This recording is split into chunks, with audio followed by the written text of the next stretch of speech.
Portal de Convênios. Todas as notícias sobre convênios e outros acordos na administração pública. Olá, este é o podcast do Portal de Convênios, um resumo semanal das principais notícias do âmbito da administração pública para você se manter informado em poucos minutos. Créditos na nota fiscal paulista podem ser utilizados para abater o IPVA 2025. A partir de 14 de outubro de 2024, os consumidores cadastrados no programa Nota Fiscal Paulista podem utilizar seus créditos para abater, total ou parcialmente, o valor do IPVA 2025 de seus veículos. O procedimento é simples e feito de forma online. O usuário deve acessar o site da Nota Fiscal Paulista, entrar na seção Conta Corrente e selecionar a opção Utilizar créditos.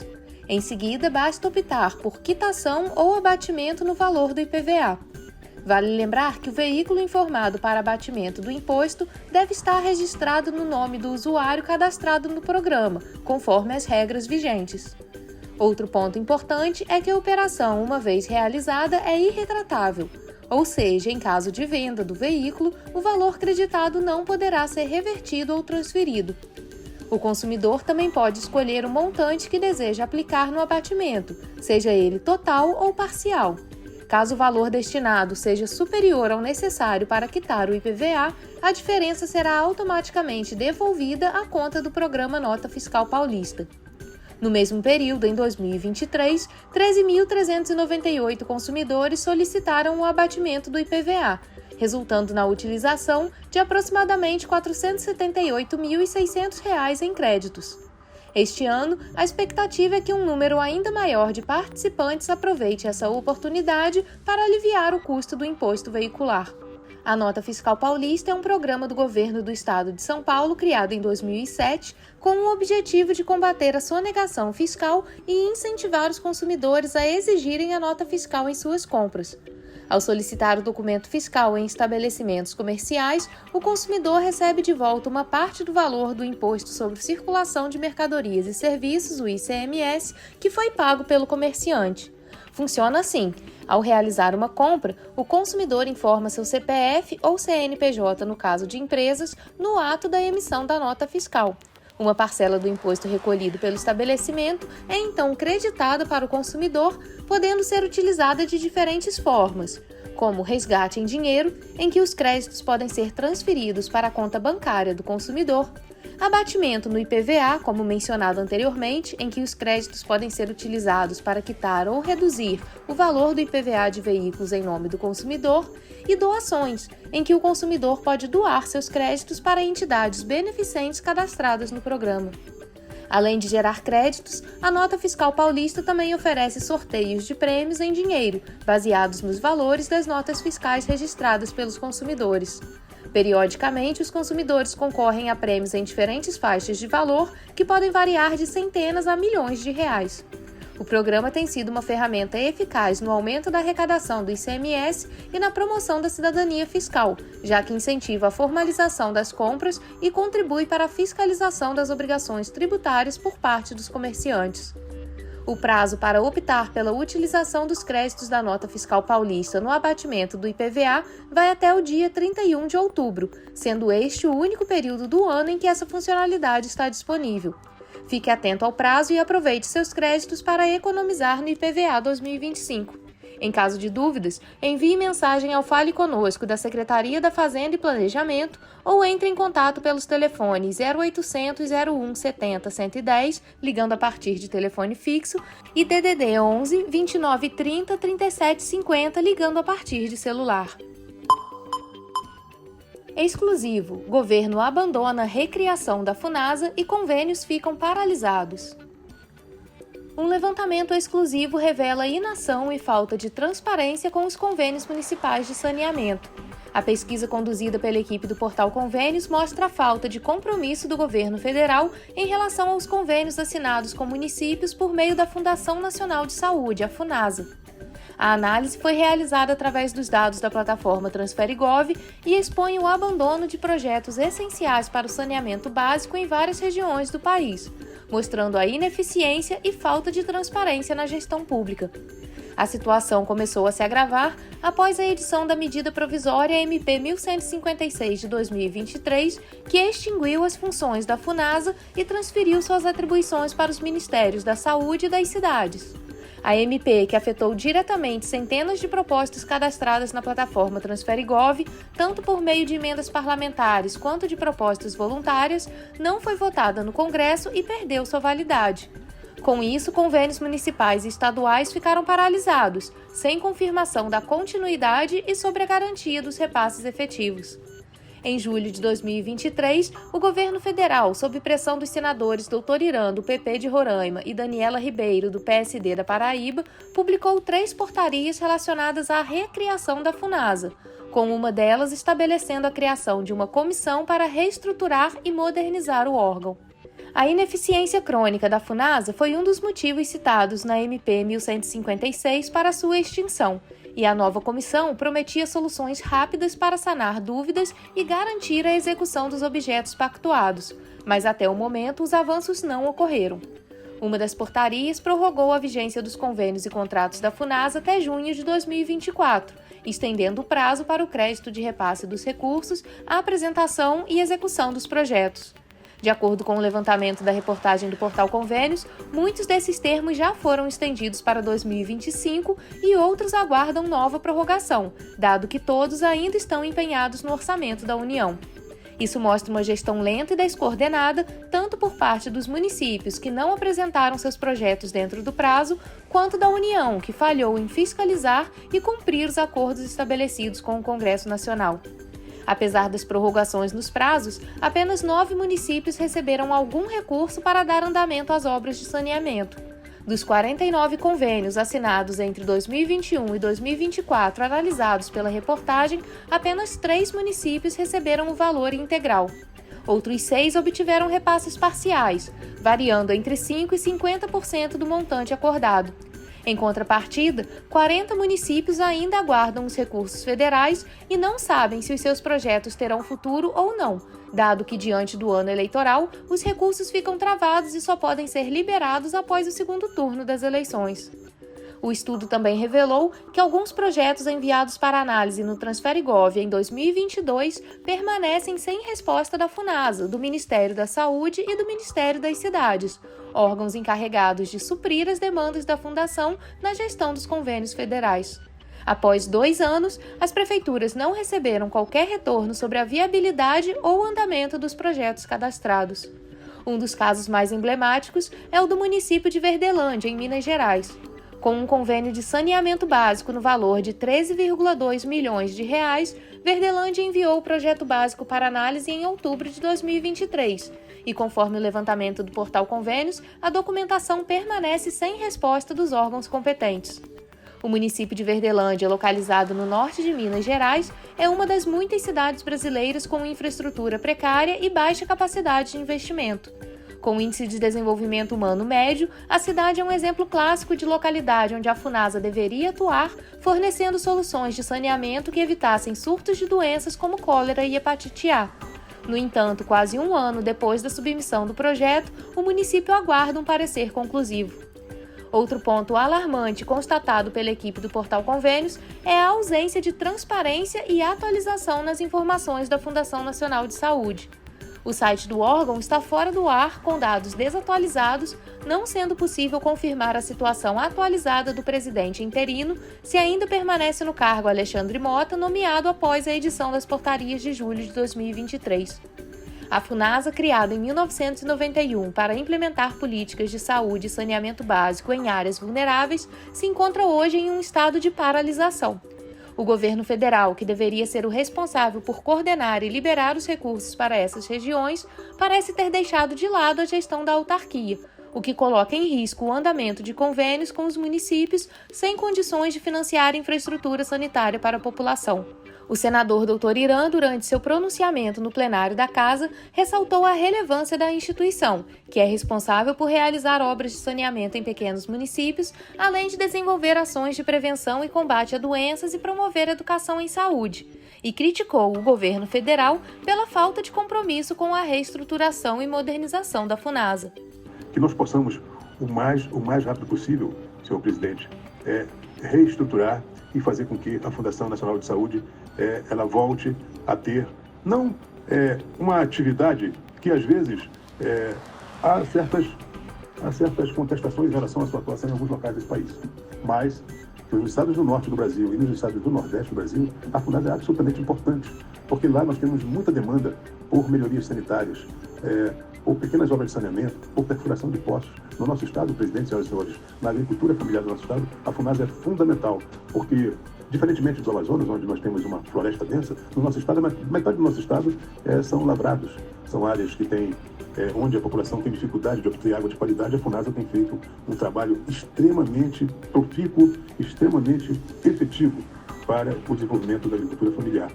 E nós estamos com a Funasa absolutamente parada, apesar de termos recursos para aplicar, nossos convênios paralisados, nós temos obras por mais de um ano sem receber pagamento, e houve um acordo aqui nessa casa, senhor presidente, senhoras e senhores, deputados, senadores, porque isso foi um acordo que foi feito, inclusive, com uma coordenação feita por mim, pela sua colega Daniela Ribeiro, pelo nosso deputado Danilo Forte, que também foi presidente da Funasa e sabe da importância dessa instituição. E, apesar de todo o trabalho que nós vamos fazendo aqui, esse acordo não vem sendo cumprido. E quem sofre não somos nós. Quem sofre são aquelas pessoas dos menores municípios desse país que precisam tanto do tratamento de água de qualidade. O representante do Ministério das Cidades, Jamaci Avelino do Nascimento Júnior, afirma que os indicadores de desempenho da Funasa em saneamento não estão alinhados com as metas estabelecidas pelo Plano Nacional de Saneamento Básico, PLANSAB, conforme apontado em acórdãos do Tribunal de Contas da União. Segundo ele, há uma grande probabilidade de que as metas de cobertura de esgotamento sanitário e de universalização do abastecimento de água nas áreas rurais não sejam atingidas conforme estabelecido no plano. Nascimento Júnior acrescentou também que a Funasa não desenvolveu estratégias para enfrentar a estimativa de redução de 90% no seu quadro de pessoal nos próximos 4 anos, o que põe em risco sua viabilidade operacional de gestão de projetos. A estratégia da Funasa para enfrentar o cenário de escassez de recursos orçamentários podia colocar em risco o cumprimento das metas do PLANSAB em si, que são de universalização do acesso à água, esgotamento sanitário, resíduos sólidos, drenagem, enfim. A avaliação de forma precária os benefícios trazidos pelos instrumentos de repasse e o modelo operacional adotado pela Funasa não tinha sustentabilidade econômica. Esses são apontamentos dos relatórios do Tribunal de Contas da União. Enquanto os municípios aguardam respostas e soluções, a inércia na gestão pública segue comprometendo o avanço de projetos essenciais para a saúde e o saneamento básico no país. Resta saber se, em meio a esse cenário de incerteza, haverá uma ação concreta que traga uma solução definitiva para essa crise da Funasa. Visão 360. MIDR deve lançar plataforma que centralize investimentos da pasta. A plataforma Visão 360 está sendo desenvolvida pela Coordenação Geral de Informações Estratégicas e Geoespaciais da Diretoria de Gestão Estratégica da Secretaria Executiva para centralizar e organizar todas as informações sobre investimentos do Ministério da Integração e do Desenvolvimento Regional, o MIDR. O objetivo é proporcionar uma visão abrangente da execução das políticas públicas nos territórios, reunindo dados sobre projetos, programas e iniciativas financiados pelo MIDR, além de identificar os principais atores envolvidos. A primeira versão da ferramenta, direcionada ao corpo técnico e à alta gestão do MIDR, busca garantir maior transparência, controle e eficiência na gestão de recursos públicos. Alinhado ao Plano Estratégico de Iniciativas do MIDR para o período 2023-2027, o Visão 360 auxilia na tomada de decisões, na prestação de contas e no aprimoramento contínuo das políticas de desenvolvimento regional. Para o secretário nacional de Fundos e Instrumentos Financeiros, Eduardo Tavares, o principal diferencial do Visão 360 é agregar às informações do MIDR os principais indicadores sociais e econômicos de cada região, tendo em vista que o sistema também fornece dados provenientes de outras fontes, como o IBGE, o Instituto de Pesquisa Econômica Aplicado, IPEA, a Agência Nacional de Águas e Saneamento Básico, a ANA, além do próprio site do governo federal. A elaboração do Visão 360, no âmbito aqui do Ministério da Integração e Desenvolvimento Regional, ajuda a gente a justamente promover uma maior integração das diversas fontes de informação que hoje o governo federal disponibiliza, e aí desde dados socioeconômicos disponibilizados pelo IPEA, a gente está falando de população, de renda domiciliar per capita, né, de renda familiar, tanto quanto outros dados, como, por exemplo, dados relacionados aos gestores que estão ocupando cargos do executivo municipal, estadual, os poderes legislativos, dados relacionados a bacias hidrográficas, como é o caso da ANA, dados de segurança hídrica, dados de segurança energética, ou seja, há uma série de dados geoespacializados que podem estar ajudando a gente a cada vez mais enxergar como que cada região está se comportando e como que o Ministério da Integração e Desenvolvimento Regional pode atuar, pode se organizar para cada vez mais estar promovendo impactos positivos na qualidade de vida da população, como que a gente pode estar dinamizando, potencializando as políticas públicas a cargo do Ministério e, de certa forma, também compartilhando isso com os demais ministérios. Ao disponibilizar indicadores socioeconômicos e de desenvolvimento regional, o Visão 360 ajuda os gestores públicos a produzirem diversos diagnósticos relacionados à eficiência das políticas públicas com precisão e especificidade. Algumas das análises possíveis são medição de impacto em áreas de vulnerabilidade, avaliação de geração de emprego e renda, crescimento da infraestrutura e acesso a serviços básicos, análise de eficácia das iniciativas regionais, comparação entre regiões beneficiadas e não beneficiadas e avaliação de indicadores de transformação territorial, por exemplo. Entre as temáticas da plataforma, podem ser acessados dados relativos ao novo PAC, fundos constitucionais de financiamento e atendimentos realizados pelas autoridades do MIDR a entes políticos. Também podem ser consultados relatórios com foco nos parlamentares e dados extraídos diariamente da Câmara dos Deputados e do Senado Federal. O projeto Visão 360 teve início como um piloto voltado para organizar os dados da Secretaria Nacional de Fundos e Instrumentos Financeiros, responsável pela gestão dos fundos constitucionais de financiamento. No entanto, à medida que o software foi sendo estruturado, foram incorporadas informações relacionadas a todas as secretarias e órgãos vinculados ao MIDR, consolidando dados estratégicos em uma única plataforma. A base da ferramenta está ancorada nas informações da carteira de investimentos do MIDR, abrangendo áreas como defesa civil, desenvolvimento regional e segurança hídrica, proporcionando uma visão ampla e integrada das ações do Ministério. Além de exibir os valores pagos e repasses para essas áreas de investimento, o sistema possui módulos sobre os seguintes aspectos dos estados e municípios: desastres reconhecidos pela Defesa Civil Nacional, presença de rotas de integração nacional, empreendimentos ativos da carteira de investimentos, resumo dos fundos constitucionais de financiamento, contratações dos fundos de desenvolvimento regional, quantidade de empreendimentos do novo PAC e indicação de áreas prioritárias da Política Nacional de Desenvolvimento Regional. Segundo o coordenador-geral de Informações Estratégicas e Geoespaciais da Diretoria de Gestão Estratégica do MIDR, Rafael Augusto Pinto, a ferramenta permite sobreposição de camadas de dados e múltiplos filtros, que ajudam a produzir análises mais aprofundadas.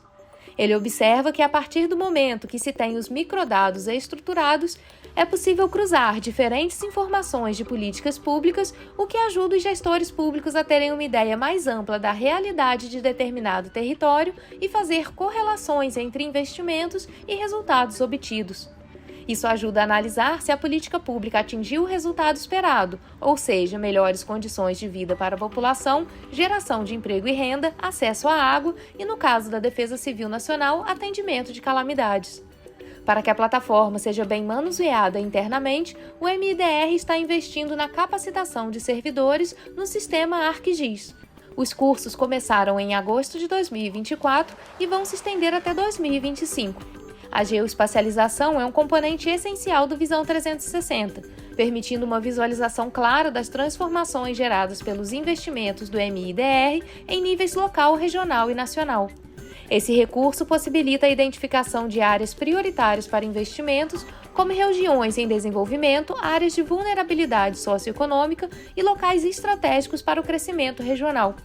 Além de apresentar dados regionais tanto quantitativos quanto qualitativos, o protótipo do software inclui um mapa de calor que mostra a distribuição territorial dos projetos e iniciativas financiados pelos recursos dos fundos constitucionais e de desenvolvimento. Essa funcionalidade permite visualizar o montante de recursos destinado a cada estado ou município, facilitando a avaliação da eficácia das políticas públicas. Com o Visão 360, gestores públicos e tomadores de decisão têm acesso a um raio-x detalhado de cada empreendimento, com informações abrangentes como razão social, valor e linha de crédito contratados, prazos de pagamento, número de matrizes e suas localizações, além do setor de atuação conforme a Classificação Nacional de Atividades Econômicas. O sistema também oferece dados sobre o impacto dos investimentos do MIDR no setor produtivo, abrangendo indústrias, agricultura e outros segmentos econômicos. Isso inclui o monitoramento de oportunidades geradas e o fortalecimento de cadeias produtivas, ampliando o entendimento sobre como esses investimentos contribuem para o desenvolvimento econômico. O coordenador-geral da DGEC ressalta que a ideia é que a plataforma promova uma série de articulações com os atores políticos envolvidos nos territórios, incluindo até organizações da sociedade civil, como, por exemplo, associações de cultivo de açaí. Isso dá dimensão para que o MIDR fortaleça políticas públicas. Da mesma forma, saber quais são as principais empresas atuantes nos territórios sinaliza os setores em evidência no local. Além disso, a geoespacialização permite a visualização em tempo real de como os projetos impactam as regiões ao longo do tempo. Isso viabiliza ajustes e melhorias nas políticas públicas com base em evidências territoriais e no comportamento de variáveis regionais. O secretário Eduardo afirma que a plataforma facilita o acompanhamento gerencial dos investimentos nos territórios devido à interface interativa, que reflete os princípios da transparência e confiabilidade. Ao promover o acesso à informação integrada, o MIDR se torna um órgão mais atraente para parcerias com instituições nacionais e internacionais. Eduardo completa que, com a plataforma, se tem a oportunidade de visualizar como as iniciativas do MIDR estão gerando impacto na ponta, inclusive de forma temporal.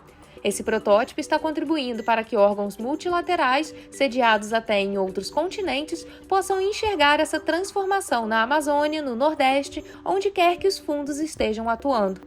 O desejo é ser uma porta de entrada para captações de recursos externos e essa transparência pode tornar o MIDR um parceiro cada vez mais estratégico.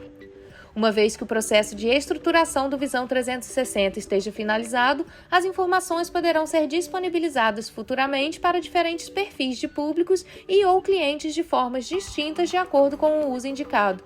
Governos estaduais e municipais terão acesso a dados sobre a distribuição de recursos e investimentos, por exemplo, o que permitirá maior colaboração e planejamento entre os diferentes níveis de governo.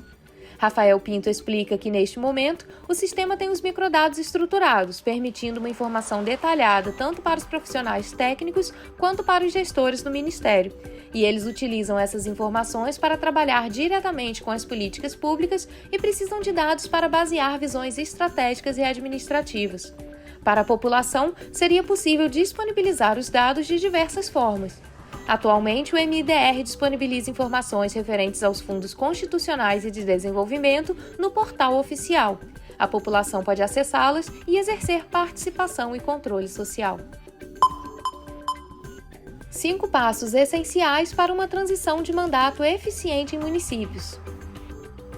A transição de mandato é um processo vital para garantir a continuidade e a eficiência da gestão pública municipal, tanto para os municípios onde a eleição foi resolvida em primeiro turno, quanto para aqueles que terão a definição no próximo dia 27 de outubro. Essa fase de transição deve começar a ser definida nas próximas semanas.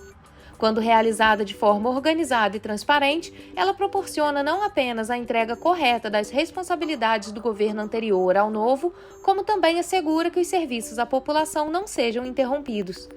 A seguir, apresentamos 5 passos essenciais para uma transição de mandato eficiente, com base no Manual de Transição Municipal, criado pela Secretaria de Relações Institucionais em parceria com o Ministério do Planejamento e Orçamento. O primeiro passo é a formação da equipe de transição. Logo após o prefeito eleito ser declarado vencedor pela Justiça Eleitoral, deve ser feita a instalação de uma equipe de transição. Essa equipe deve ser formalizada por meio de um ato normativo, indicando o início e o fim dos trabalhos, assim como sua finalidade e a forma de atuação. A equipe deve contar com representantes tanto da gestão atual quanto da futura, incluindo figuras-chave como o secretário de Finanças, o secretário de Administração e o responsável pelo controle interno. O coordenador da equipe também deve ser indicado para garantir que as reuniões sejam produtivas e o processo documentado. Durante as reuniões, é fundamental elaborar atas com os assuntos tratados, participantes e informações solicitadas. Isso não só assegura a transparência, como também estabelece um cronograma claro de atendimento das demandas. A integridade e disponibilidade de documentos e sistemas devem ser garantidas, sem a remoção de dados importantes. O segundo passo é a revisão das informações administrativas e financeiras. Uma das principais responsabilidades da equipe de transição é realizar uma revisão detalhada das informações administrativas e financeiras do município, um processo que inclui a análise da estrutura organizacional, da legislação orçamentária e financeira e da situação das contas públicas. A gestão atual deve apresentar um diagnóstico financeiro completo, destacando despesas fixas e variáveis, recursos disponíveis em caixa, dívidas pendentes e encargos sociais e contratos vigentes e passivos contingentes. Além disso, devem ser fornecidas informações detalhadas sobre a previdência social e as obrigações legais a serem cumpridas no curto prazo. O terceiro passo consiste na revisão das informações sobre convênios federais e estaduais. Esse é um ponto importante a ser avaliado que não pode ser excluído nessa fase. Convênios são uma importante fonte de financiamento para muitos municípios e garantem a continuidade de projetos e obras que podem estar em andamento ou planejados para os próximos anos.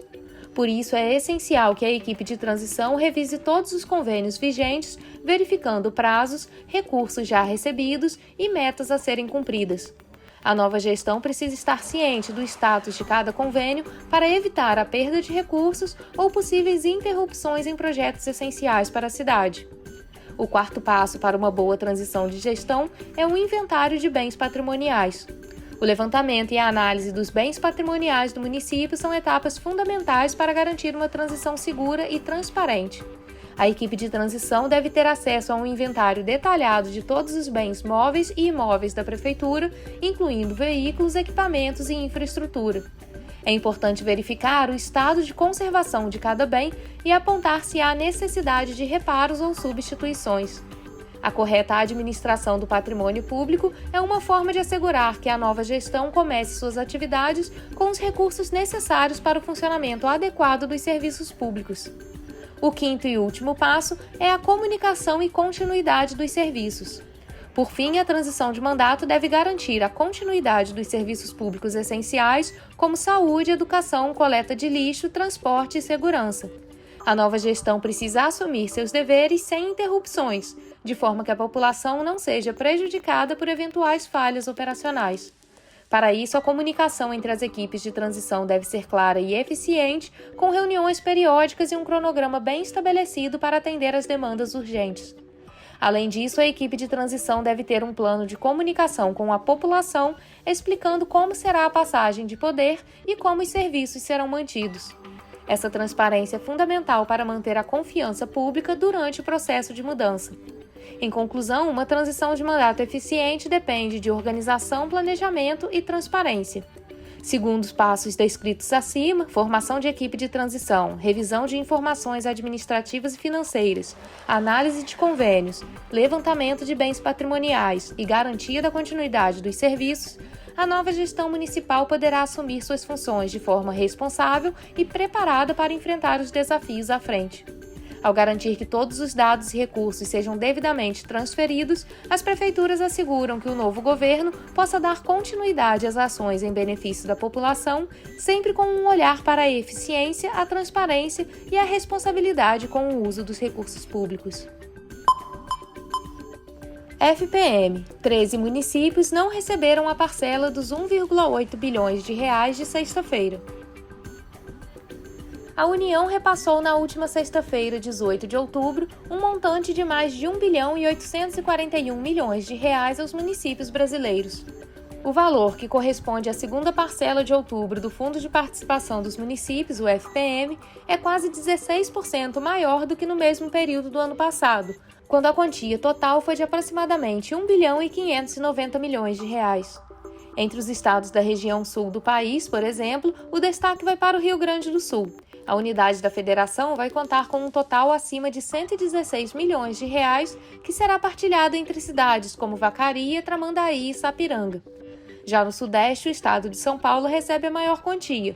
Ao todo, serão cerca de R$ 226 milhões de reais distribuídos entre municípios como Suzano, Sorocaba e São José do Rio Preto. César Lima explica que existe um limite no valor que cada município pode receber do FPM. Esse teto é calculado por um coeficiente percentual que varia de acordo com vários fatores. O limite é aquele ali, aquele coeficiente ele é dado por vários fatores, entre renda per capita, IDH e entre outros. E claro que para alguns municípios, o FPM é praticamente a única receita que o município tem, tirando algumas outras coisas pequenas como IPTU, devido ao seu baixo dinamismo econômico, ele necessita, sobrevive praticamente de FPM. Entre as capitais que vão receber os maiores valores estão Fortaleza, no Ceará, com cerca de 16 milhões de reais, Salvador, na Bahia, com 14 milhões, e Manaus, no Amazonas, Recife, em Pernambuco, São Luís, no Maranhão e Teresina, no Piauí, com mais de 10 milhões cada. Até o último dia 15 de outubro, 13 municípios estavam impedidos de receber o FPM, de acordo com o Sistema Integrado de Administração Financeira, o SIAF. Para desbloquear o repasse, o gestor público deve identificar o órgão que determinou o congelamento. Em seguida, deve conhecer o motivo e regularizar a situação. Vale lembrar que a Prefeitura não perde os recursos bloqueados de forma definitiva.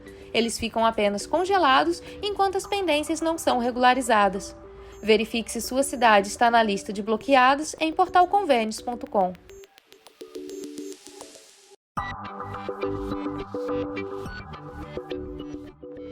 Você ouviu mais um podcast do Portal de Convênios, te atualizando sobre projetos, prazos e ações em administração pública. Continue se informando em nosso site portalconvênios.com.